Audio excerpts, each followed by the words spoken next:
Cam Newton was on the Pivot podcast with Channing Crowder, Ryan Clark, and Fred Taylor. Cam Newton went in there, and I thought we all saw Cam Newton say he was going to retire. Yeah.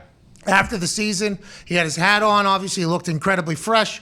He was speaking at a press conference following another disappointing outing or whatever with the Carolina Panthers. And it sounded like he was doing a lot of reflection on his career, which has been awesome, by the way. His entire football career has been awesome. From high school to JUCO to Auburn to Carolina to the Super Bowl to MVP. He has had an incredible football run, but I thought we were seeing the end of it when he was giving his press conference. He has joined the Pivot. That is not the case at all. No. Cam Newton said, in Carolina, I put myself in another fucked up situation. I was signed on Thursday. I played on Sunday. At what point did you think that was going to be successful? And then next week I started. That's still up under 10 days of you being on a team and you're still trying to learn an offense. So before I sit up here and allow the narrative to be made that Cam ain't got it no more, Cam is taking full responsibility and saying that Cam put himself in a fucked up situation. This is via Pro Football Talk that transcribed the Pivot podcast. Mm-hmm. So Cam Newton said he had heard people say they can't play anymore. I think Cam Newton heard us all hear his last press conference and think he was retired and say his days were over. And Cam said that's not the case.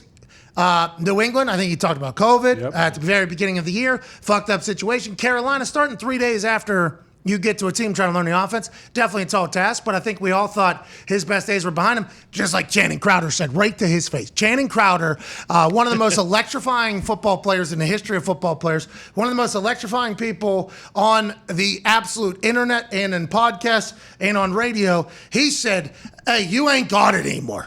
Okay, listen, we all saw what happened in New England. We saw what happened in Carolina. It's out there. Yeah, he said he still wants to play currently.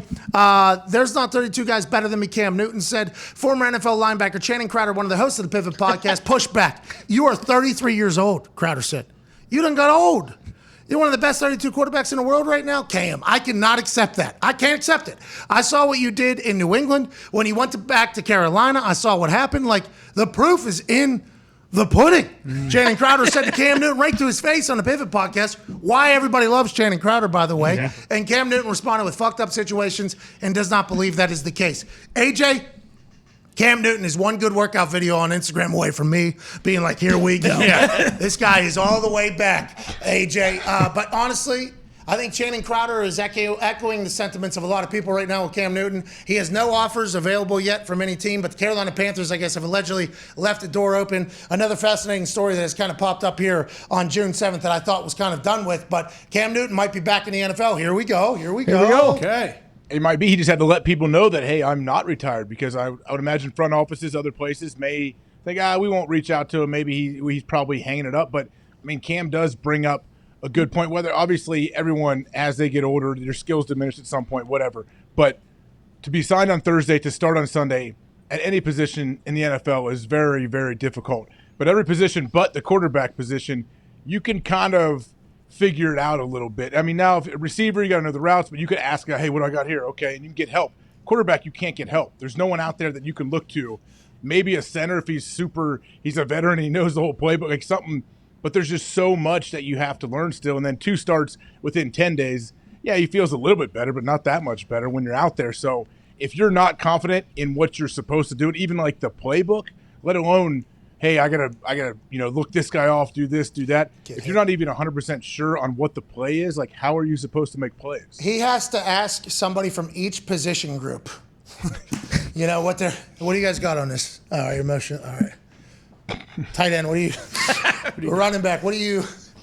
X, what do you? Y, what do you? What do you? That's a tough thing to do, maybe in the huddle. Yeah, sure. Every person in there, basically, what you got to do, because they're all normally probably going to be asking you what they have to do, and that's difficult. But there was a lot of throws we seen that we were thinking, Norris. I think a lot of us were thinking maybe that shoulder after the car crash, and after I think he pointed out a play where he got tackled, he landed on it, and I think a lot of people were doubting whether or not he can still make plays. But hey, Cam Newton's still a physical specimen. I assume in everybody's eyes.